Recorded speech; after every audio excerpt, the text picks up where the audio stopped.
amor. Un militante, un combatiente, un corazón, vamos urgente al llamado del amor. Suramérica para los suramericanos, unión para la libertad, para la grandeza, para la justicia. Hoy ha comenzado una nueva batalla. Eso nos toca a nosotros, hermanos. En tiempos de llanto y dolor, en tiempos de triunfos y logros, estuviste allí y ahora estoy por ti. Mi comandante reafirmado, la victoria consagrado al pueblo que grita, se queda el amor.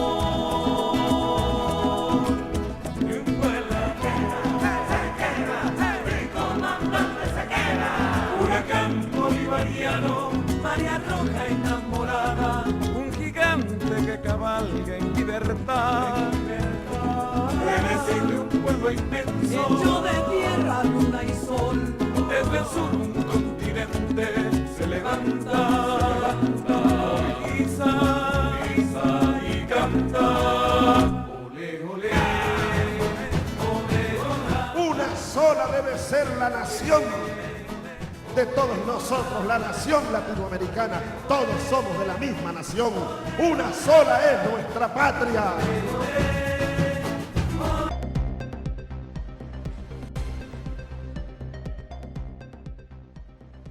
Sola es nuestra patria, una sola la nación, una sola este compromiso que tenemos. Apreciado invitado Víctor Teotisco, es la geopolítica bolivariana que está hoy gravitando a nivel mundial porque son los nuevos ejes de poder. Hoy tenemos que hablar sin duda de lo que es el plan estratégico que lleva nuestro gobierno en la organización de la defensa integral, de los órganos de dirección para la defensa integral, importante, de todo lo que ha hecho hoy también igualmente nuestro Ministerio del Poder Popular para Interior, Justicia y Paz con nuestro capitán Diosdado Cabello Rondón, el SEBIN, la DIGESIN, el 6CPC, todo hoy gravitando en lo que es los centros de gravedad que representan para el mundo, centros de gravedad como Rusia, China, Venezuela por la energía. Pero cuando uno toca esos centros de gravedad no nos podemos despegar, Víctor. Primero darte la bienvenida, está un poco desaparecido, mucha agenda de trabajo académico, él es vicerrector académico de la Universidad Simón Bolívar. En estos días estuvo Árbol en la Asamblea Nacional, llevando con todos los poderes, estaban dándole vida a lo que es un pronunciamiento contra las amenazas que vienen de parte del imperio norteamericano. Saludar igualmente a la Asamblea Nacional, al Poder Ciudadano, al Poder Electoral y por supuesto al Poder Ejecutivo que lleva muy dignamente nuestro comandante presidente Nicolás Maduro Moro. Son esas referencias hoy que en la Constitución todos los poderes en unión popular, militar y policial están de verdad viendo lo que son esas amenazas. Sí, bueno, muchas gracias de nuevo por tenerme acá. Nosotros, bueno, sabes que la universidad no para. Siempre estamos trabajando, incluso ahorita, aunque es un periodo vacacional, eso lo que quiere decir es que no hay mucho trabajo con estudiantes, pero sigue habiendo el trabajo académico, de investigación y por supuesto de participación en la vida nacional, como tenemos que hacer, ¿no? Y claro, nos impacta como universidad, obviamente nos impacta cualquier amenaza que se le haga al país. Hemos pasado justamente de las amenazas a los hechos, porque eso que hizo Estados Unidos de desplegar o intentar desplegar, porque pues, vamos a entrar en eso en más detalle, una fuerza expedicionaria, por decirlo así, hacia Venezuela, digamos, fue un hecho no solamente noticioso, sino que de verdad por primera vez vimos una movilización en ese sentido, ¿no? Y entonces, fíjate, ante tocar ese tema con profundidad, porque tenemos todo un repertorio estratégico de lo que en verdad, ante cualquier amenaza, lo que se activó no es poca cosa. En esa unión tenemos un quinto componente, que es la milicia bolivariana. No hace falta uno tener uniforme, no hace falta tener nada, uno es miliciano. Y lo digo aquí, pues. ¿Por qué? Porque uno sabe el concepto estratégico militar nuestro, que es de defensa. Nosotros siempre hemos estado en estos 26 años de revolución en la defensa, ya que siempre hemos sido agredidos, pero hemos salido airosos, porque hay un concepto, hay una doctrina, pero yo quería irnos a lo que ocurre por allá, lo que ocurre por ahí. Tenemos una cápsula de Alfredo Alif, la tenemos por ahí a tiro, vamos a verla, vamos a verla, vamos a verla. Bueno, ahí está, vean, Zero Hedge. Entonces, esto lo saca, hacen muy buen resumen Zero Hedge. Conste que es de Estados Unidos, porque ven, aquí leemos de todo, pero también nosotros traemos hipótesis, tenemos que ver también que se acopla con lo que estamos diciendo desde el punto de vista de nuestra tesis. Y también ponemos la antítesis, que obviamente va a ser en contra, y ya ustedes sacarán su propia síntesis. Trump dice que Putin y Zelensky se van a reunir pronto, ¿no? Todo el mundo está feliz sobre las oportunidades para la paz. Esto es de ayer, ¿no? La siguiente, Giselita, para irnos más rápido. Bueno, ahí está la Novorosilla. Esto es un mapa muy interesante que saca. ¿Quiénes son estos de SW, Giselita? ¿Tú qué ves de más? Sí, ahora lo veo. Ajá.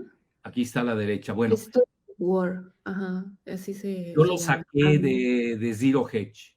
De ahí los de sí, pero hay que ver el original. Y si ustedes se dan cuenta, lo que está en rojo intenso o rosado intenso, como lo quieran ver, es lo que ya tiene dominado militarmente Rusia. Aquí lo fundamental, no vayan a creer que a Rusia le interesa tanto el territorio. Lo que menos le importa es territorio. Le interesa el territorio funcional.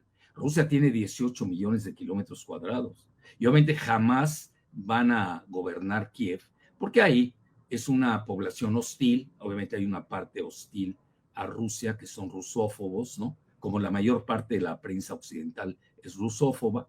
Y ellos lo que quieren es estos oblasts en su plenitud, que llegarían hasta Odessa, ¿no? Aquí está Odessa, en el Mar Negro. Ahí, pues, natural, ahí que se denota. Pues que van a estar aniquilando a fuego lento a lo que quede de Ucrania, que puede ser que hasta se dividan su cadáver los países fronterizos, como son Polonia, ¿no? Como son Belarus, sobre todo, ¿no? Muy bien. Y entonces ahí tienen ustedes, ¿qué sería el golpe fuerte? Le cierran el Mar Negro. Si ustedes ven la batalla de Galípoli, los británicos lo hicieron precisamente, que fue una batalla pírrica, todo era cerrar el Mar Negro a los rusos. Bueno, ahí en ese entonces era, si no me equivoco, a los otomanos, ¿no? Es que es fundamental el Mar Negro. Muy bien. ¿Quieres decir algo de la nueva Rusia, la nueva Rusia? Sí, alrededor me gustaría nada más comentar cómo es exactamente que el plan de estos territorios de Rusia no es el control total de territorio por ampliar su territorio, porque ellos son, ya lo hemos mencionado, que uno de los principales países con mayor territorio del mundo, y en ese sentido, pues eso no es lo que les interesa a ellos. A ellos les interesa crear este buffer state, que no estén las fronteras de Rusia pegadas, y eso lo han mencionado a las tropas de la OTAN. O sea, eso ha sido una de sus principales puntos o líneas rojas que a lo largo de la historia pues han ido Occidente también presionando, ¿no? Jugando con estas líneas, y ya lo han dicho también los acuerdos Minsk 1, Minsk 2, los que se firmaron y después ya se olvidaron en Occidente, pues también lo han mencionado, ¿no? Que no quieren estas tropas en su territorio porque es espacio vital para ellos. Lo que ahora ellos están construyendo es este tipo de zonas de amortiguamiento para poder tener una contención o un control ya un poco más ellos a su entender sobre este tipo de reglas o de líneas rojas que ellos tienen. Desde un inicio lo han mencionado. No, y lo básico es, uno, que no entre la OTAN, Ucrania, que sea un país neutral, desmilitarizarlo, para que no se le ocurra algún día a alguien volver a lanzar misiles de largo alcance.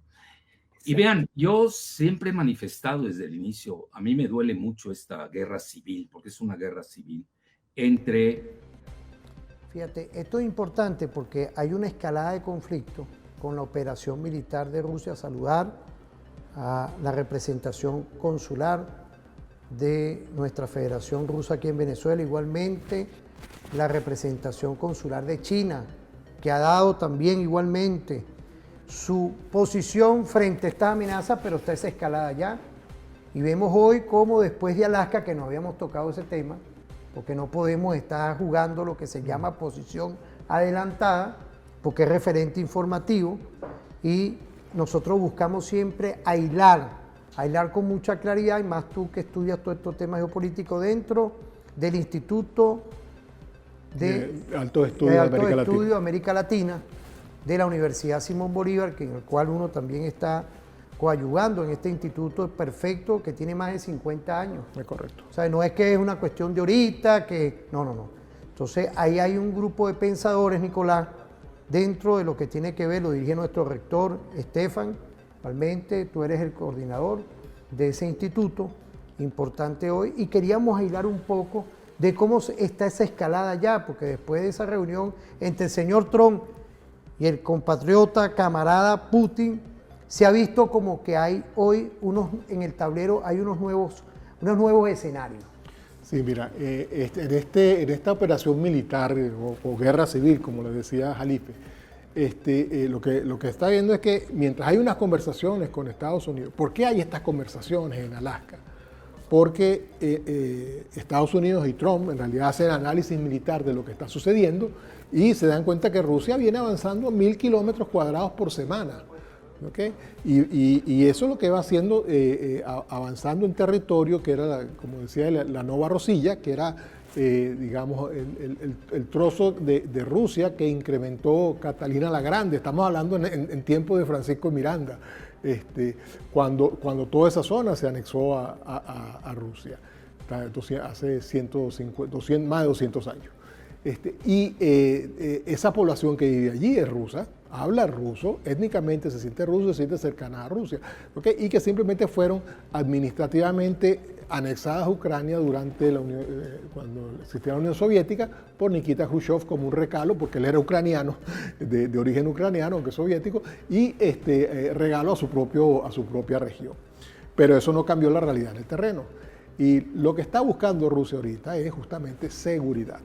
Seguridad es evitar que Ucrania se convierta simplemente en un sitio donde puedan instalar misiles que están a 300 kilómetros de Moscú, porque eso ha sido siempre el plan operativo de la OTAN, llegar a las fronteras a Moscú.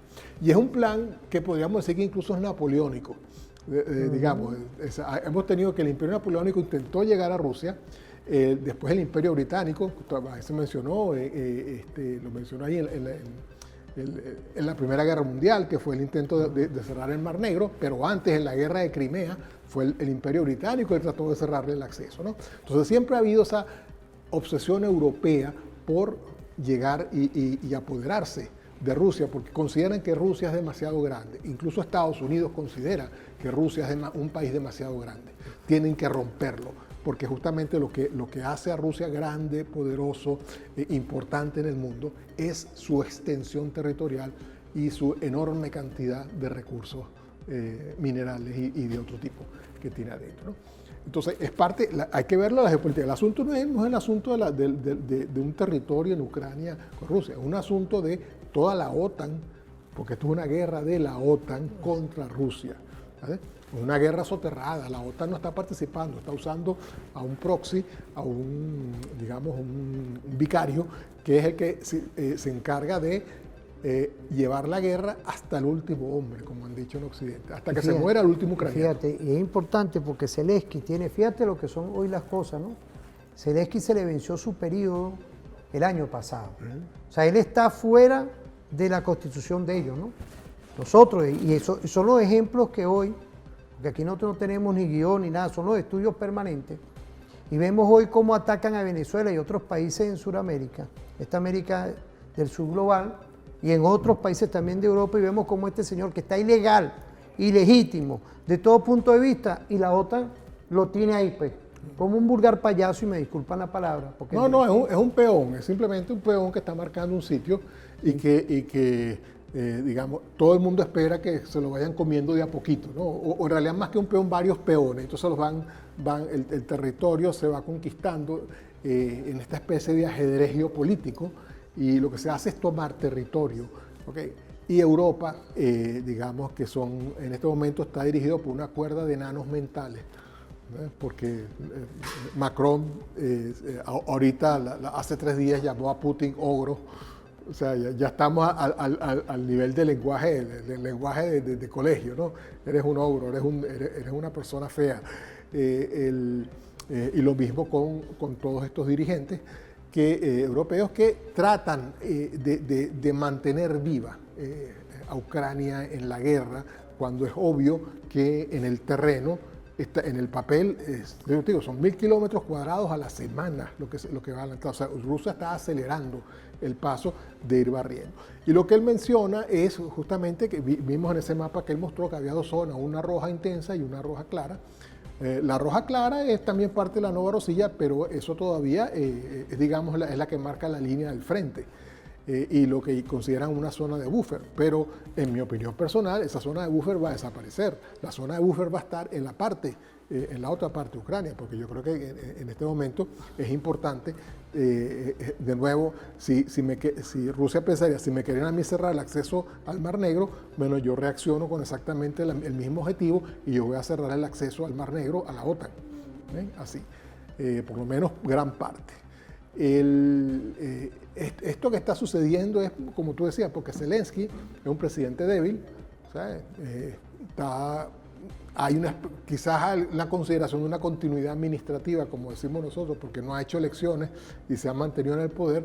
La excusa de él es que la constitución ucraniana que modificó no permite elecciones en época de guerra. O sea, imagínate lo sinvergüenza que fue. No, y es importante toda esta explicación, porque nosotros con todos estos conflictos en 10 años, con 1041 medidas coercitivas que tenemos ahorita, hemos aplicado la Constitución nuestra en elecciones, ahorita también con los proyectos. Bueno, no. Y eso son las grandes referencias que hoy tenemos que ver.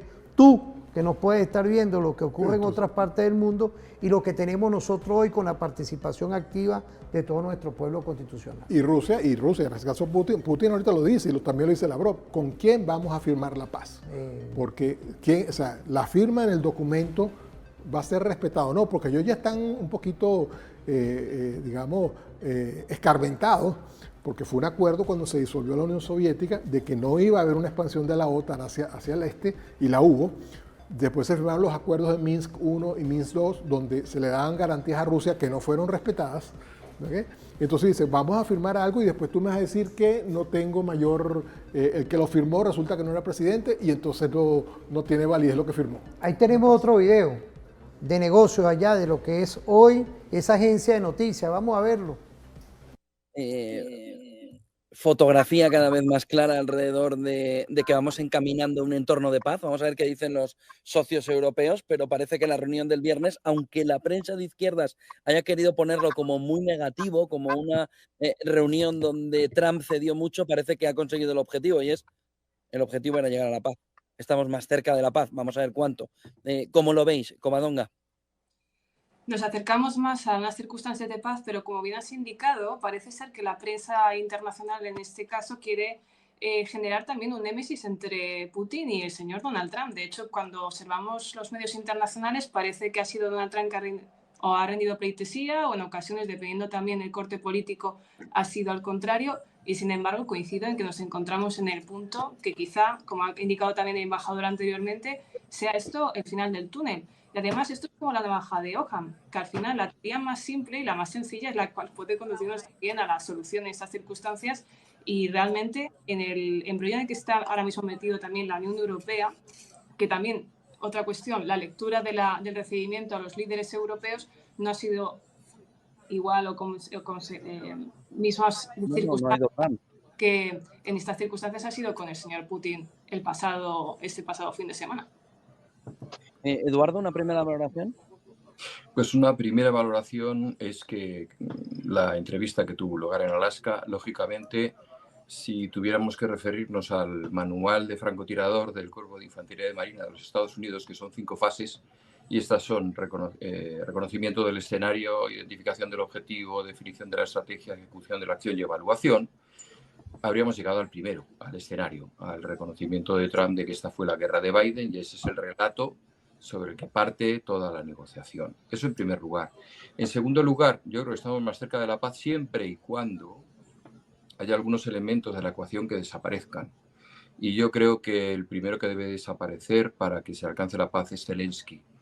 Y debe desaparecer porque no puede ser el hombre que ha dicho ni un metro atrás y ha exigido un esfuerzo tremendo en vidas humanas que lo han dado todo en un inmenso frente, pues ceda terreno. Siempre ha dicho no voy a ceder terreno y entonces se puede encontrar con que internamente se deshagan de él también, ¿no? Con lo cual yo creo que un retiro dorado en Londres pues sería la salida más lógica en toda esta historia. ¿Por qué? Porque hay varios escenarios. En primer lugar está la rendición. La rendición sería por un colapso del frente, como ha señalado antes el embajador, y eso sería una humillación tanto para Estados Unidos como para Europa. No puede llegarse a una rendición. En segundo lugar estaría un acuerdo de paz. Para que hubiese un acuerdo de paz empezaríamos a negociar sobre el terreno. Hay una frase que a mí se me ha quedado grabada de von der Leyen, que ha sido no podemos admitir fronteras que definan la fuerza. Yo creo que me señale un metro cuadrado que no esté definido por la fuerza. Las fronteras, alguien lo dijo, están escritas con sangre siempre. Y Rusia, donde pisa su bota, no cede.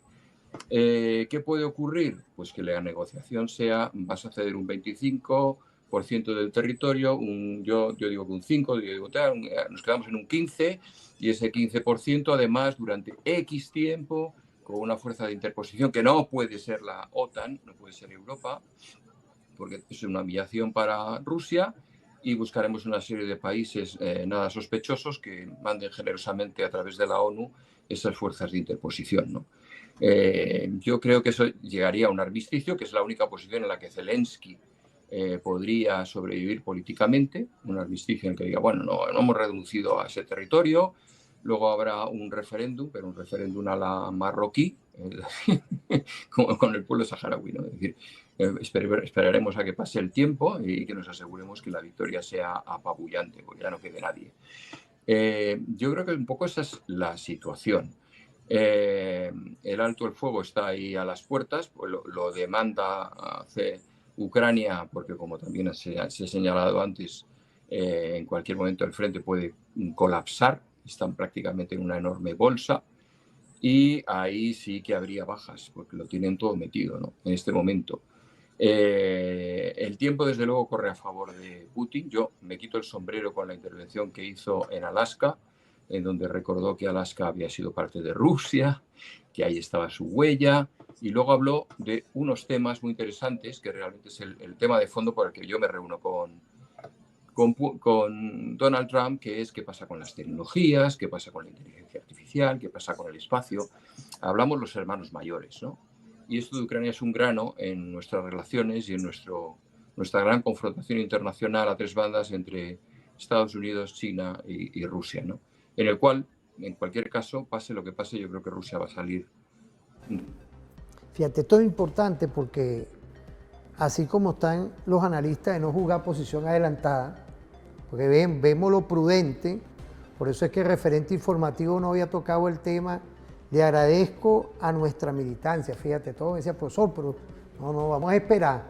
¿Cómo tú ves esa situación? Porque todo lo que tú nos dijiste ahorita, pareciera que con las agencias internacionales nos dan un soporte de lo que está ocurriendo en caliente. A mí me hace gracia, ¿no? Porque esto es un reconocimiento. Me hace gracia, te voy a decir por qué.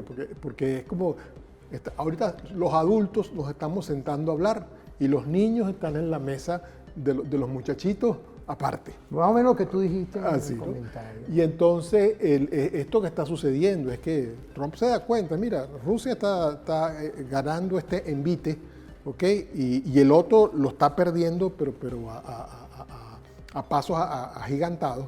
Y entonces tiene que llegar a algún momento un compromiso, porque no se pueden permitir una derrota en el terreno que conlleve al colapso de la OTAN, al colapso de la política europea y al colapso de todo lo que ha sido la visión de Estados Unidos desde la Segunda Guerra Mundial hasta ahora. Que puede pasar. Sí, Si no llegan a un acuerdo, puede pasar. Bueno, yo estoy seguro que más bien Rusia ellos no tienen ninguna presión para negociar. ¿Por qué? Yo voy avanzando, yo tengo la posición de fuerza, tengo el territorio, tengo las tropas, tengo el armamento, ¿ok? Entonces, ofréceme algo mucho más de lo que me estás ofreciendo para que yo pare, no para que yo retroceda, porque estamos claros, como le dice él, no va a haber ningún retroceso. Entonces, Trump se da cuenta del asunto porque ¿qué fue lo que hizo Trump? Porque Trump es simplemente una economía rentista, una persona que piensa del punto de un rentista. ¿Qué saco yo de esto? Un casinero. ¿Sabes que la vida de él yo lo estoy diciendo varios días, porque vamos a sacar un programa especial. Él es de casino, ha sido dueño de casino. O sea, ¿qué se puede pensar? Entonces, con esta ¿qué persona? puedo yo ganar aquí? ¿Qué puedo recoger de toda esta situación? ¿Gane o pierda? Como una carambola, me decían estos días, me mandaron un mensaje, una carambola, vamos a ver qué le saco. Entonces, fíjate, Trump lo que ha hecho es se lo dijo a los europeos, ustedes van a pagar la factura. Ese dinero de la factura lo van a invertir en comprarme armas a mí. Así, ¿entiendes? Esas armas yo se las voy a dar, ¿ok? Y lo dijo ayer el Uriolo, de esa arma el 10% es para Estados Unidos. O sea, hay una ganancia para el gobierno de los Estados Unidos, no para las compañías, es para el gobierno. El gobierno es Trump y su gabinete. Y después, además, la idea es que yo salgo ganando. No me importa qué es lo que pasa ahí, pero Estados Unidos sale ganando. ¿Por qué? Porque Rusia los terrenos donde está avanzando Rusia son los terrenos que supuestamente Ucrania se comprometió con esa ayuda a entregarle los recursos naturales a Estados Unidos. Pero resulta que los recursos naturales ahora van a estar en manos rusas. ¿Okay? Entonces, ¿qué es lo que le queda a Estados Unidos? Negociar con Rusia sobre recursos naturales rusos. ¿Okay? Las tierras raras. Las tierras raras y el uranio y todo eso. Entonces, todo esto es una negociación entre nosotros. ¿Ok? Y bueno, no me importa la realidad del terreno porque yo lo que quiero es que suceda eso. Víctor, vamos a irnos a una pausa porque teníamos que tocar este tema. Te agradezco, quiero saludar a la militancia del Partido Socialista Unido de Venezuela, a las y los trabajadores que siempre están activos, mira, que están activos viendo el programa. Reflexiones hoy, ven cómo está hoy el tablero en esas otras partes del mundo y hay que decirle a Trump claramente que aquí de la República Bolivariana de Venezuela no te tenemos miedo. Tenemos hoy aliados estratégicos, como es la Federación Rusa. Un saludo al camarada Putin, igualmente a China, y por supuesto a los hermanos iraníes.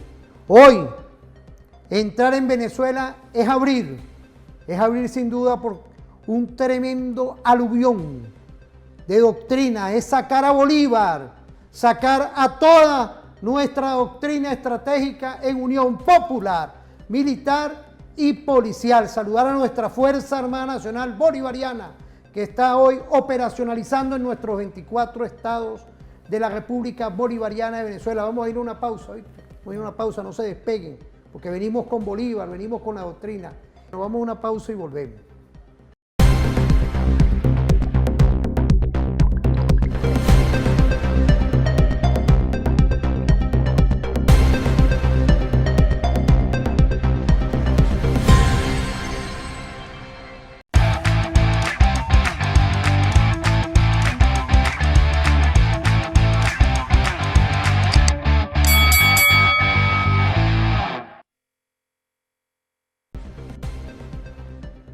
Ahí venimos otra vez, quiero agradecerle todos los mensajes que nos llegan, al 0424-205-2704. Un saludo a toda la audiencia. Es importante hoy, de verdad, en esta línea de acción, tocamos en el segmento anterior, nada más y nada menos lo que está gravitando allá, pero son nuestros aliados, el gobierno de la Federación Rusa, que ya hubo un comunicado claramente en comunicación con nuestro alto gobierno, en el que existe, como siempre ha existido, una visión de núcleo. No es casual hoy, igualmente el gobierno chino, Irán y otros gobiernos que están gravitando hoy en conjunto para despertar este sur global de lo que pueda venir de estas amenazas de este casinero como es el señor Trump. Una carambola Estos días yo estaba en un programa y me mandaron, mire, profesor, los casinos utilizan escarambolas y cuestiones de estas. Bueno, ahí está jugando. Ellos creen que van a poner en juego el petróleo, nuestra energía y todo lo que nosotros estamos construyendo, que está aquí. Hoy tenemos una percepción estratégica de lo que es la seguridad en Unión Popular Militar y Policial. Por ahí tenemos unas declaraciones de una compañera que viene estudiando el tema, tienen ellos su canal, ellos tienen una agencia de noticias también. Yo quería permitirme ver esas cápsulas. Vamos a verlas.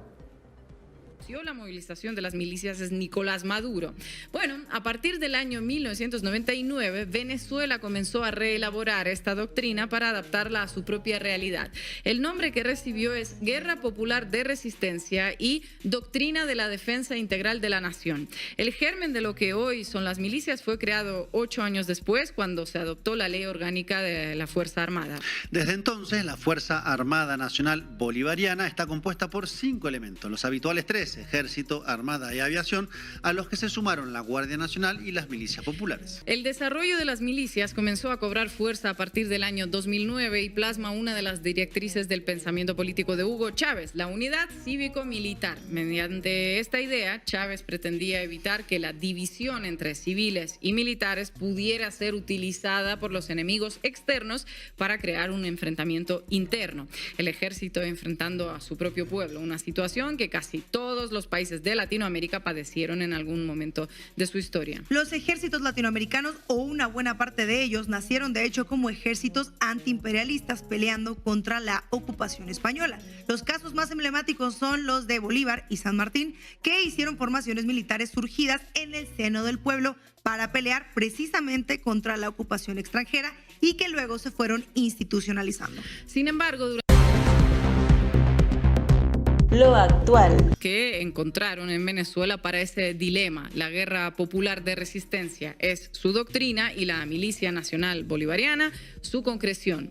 La doctrina de la seguridad nacional necesita un ejército separado del pueblo. La Guerra Popular de Resistencia tiene como condición un pueblo fusionado con sus fuerzas armadas. La movilización de las milicias que instruyó Nicolás Maduro ante las amenazas de Donald Trump es la contracara de lo que nos dicen tantos medios de comunicación. No se trata, me parece, de un ímpetu guerrerista. Venezuela no parece tener intención de agredir a nadie, pero sí se trata de mostrar músculo y unidad para que los belicistas en Washington desistan en su voluntad de agredir a Venezuela. Se trata de aplicar para Venezuela la misma vacuna que funcionó a lo largo de tantas décadas para Cuba.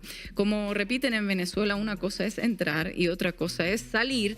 Es importante que Trump lo tenga en cuenta. La fuerza de intervención rápida de los marines debe estar lista para venir a invadir a Venezuela. Bueno, yo les voy a decir algo. Bastante montaña hay aquí. Bastante montaña hay aquí. Yo les voy a decir algo. Bastante sabana hay aquí. Bastantes islas hay aquí.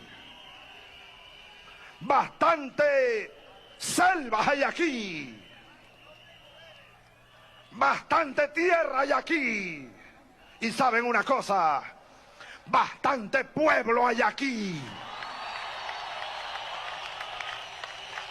Y saben otra cosa, bastantes cojones hay aquí. En el caso venezolano, y esto es digno de estudiarse, en el caso venezolano, Estados Unidos nunca se vio obligado a invadir Venezuela. Nunca fue necesario, mejor dicho. Ellos invadieron Guatemala. Yo pienso que para honra del ejército de Guatemala de aquel entonces, que dirigía mi coronel Jacobo Arben Guzmán. Es decir, para tumbar a Jacobo Arben, tuvieron que invadir Guatemala. Para gloria del ejército dominicano, para tumbar a Juan Bosch y detener la revolución del coronel Francisco Camaño Deñó, tuvieron que mandar unos 20.000 marines y bombardear Santo Domingo y acabar con medio mundo. Para gloria de aquel ejército, para gloria del ejército de Panamá, tuvieron que invadir para llevarse a Noriega después de matar no sé cuánto. Aquí no hizo falta en 100 años. Para deshonra de lo que somos los militares venezolanos. Porque siempre, desde Gómez, los yanquis tuvieron aquí sus gendarmes, sus generales, subordinados a lo que les mandaba la embajada, comprados, corrompidos. Entonces nunca tuvieron que invadir Venezuela. Ahora sí están haciendo planes para invadirnos. Para honra nuestra hoy.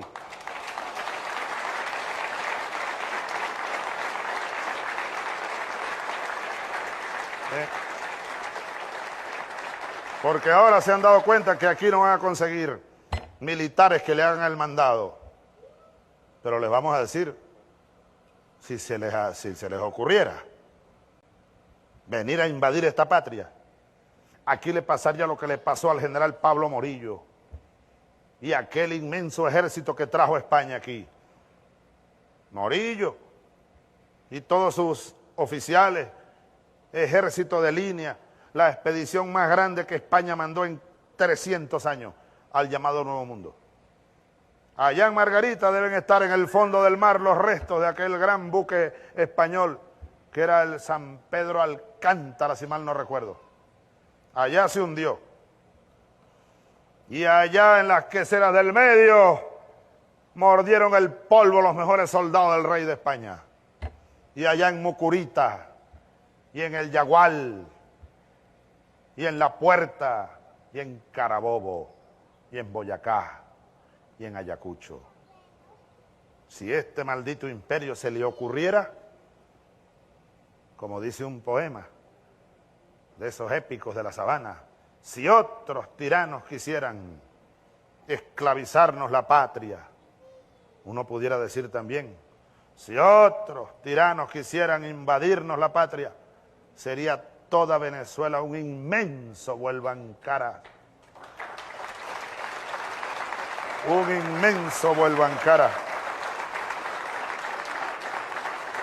Ahora, soldados y pueblo, que cada uno de ustedes también es un soldado y una soldada, hombres y mujeres. La mejor manera de impedir la guerra o impedir que nos invadan es preparándonos para esa guerra. Exactamente. Como hizo Fidel y siguen haciendo Raúl y todos ellos. Todo un pueblo en armas. Los yanquis le tienen miedo a los pueblos. Ahí está con nuestro comandante Chávez y con esta muchacha que nos dio un prisma en la objetividad comunicacional.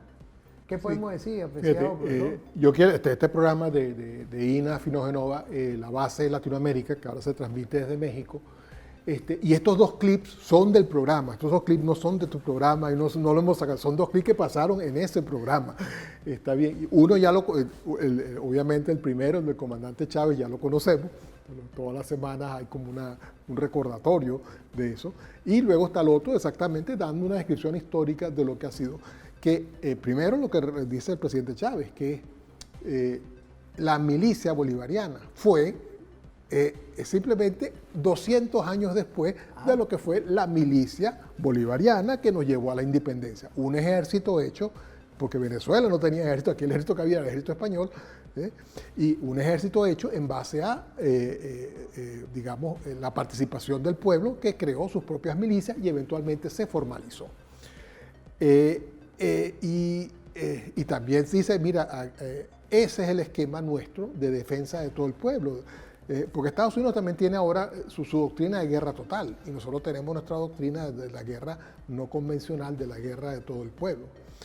Y una de las razones, lo dice el presidente, el comandante, en Estados Unidos empezó a hacer planes de invadir a Venezuela fue luego que Hugo Chávez fue electo presidente. 26 años, Casi. 26 años. Y cada vez que hace los planes de invasión no le sale a cuenta. No le sale a cuenta porque simplemente es una enorme inversión. Por más cerca que estemos de Estados Unidos, traer aquí un ejército, movilizar un ejército requiere barcos, requiere aviones, no sé qué.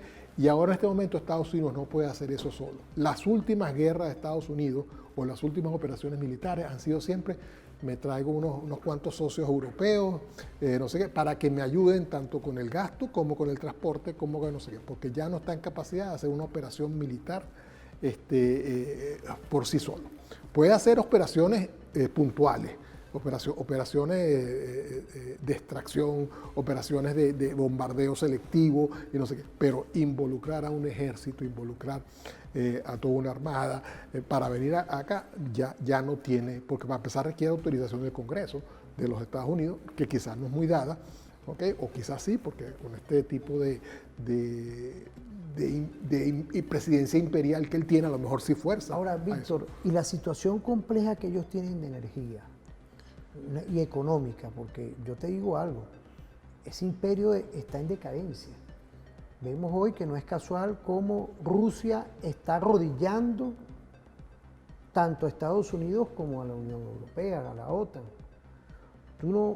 Y por eso es que yo creo que Nicolás Maduro Moro, quiero felicitarlo, activó constitucionalmente toda esta operación defensiva de organización. Claro, es que no es lo mismo que tú vengas a enfrentarte contra 150.000, un ejército, una Fuerza Armada Nacional Bolivariana. 4 millones, estamos hablando ya de 4 millones. 4 millones, donde 4 millones significa que tú tienes que, para dominar 4 millones de personas, tú necesitas por lo menos traerte un ejército equivalente. El invasor, y esto es una cosa geopolítica, cuando un invasor invade a un país, tiene que tener una fuerza equivalente a 3 veces lo que va a encontrar adentro. Estados Unidos no tiene 12 millones de soldados. Oye, para que tú veas nada más, este fin de semana, no puedo decir los números, pero fue una gran cantidad de alistados que se vieron en todo el país.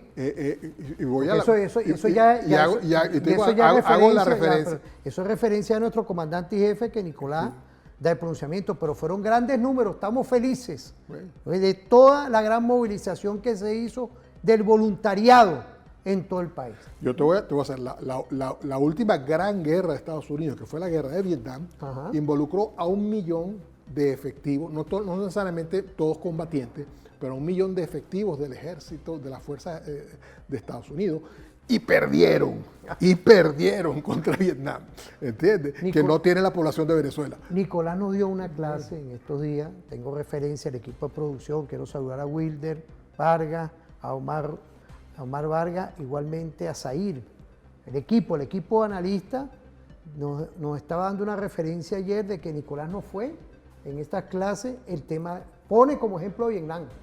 Y casualmente contigo. Sí, porque ese es el ejemplo que nosotros tenemos que ver. O sea, es un país que geográficamente tiene partes como Venezuela, tiene selva, tiene mar, tiene no sé qué, o sea, tiene cierta componente geográfico que es común, pero además tiene una población que en ese caso fue instrumentada para hacer milicia campesina, milicia encargada porque Vietnam tenía su ejército también, ojo, pero en este caso Vietnam del Norte, porque fue que terminó ganando la guerra, pero en realidad ese ejército fue instrumentado con todas las milicias orgánicamente.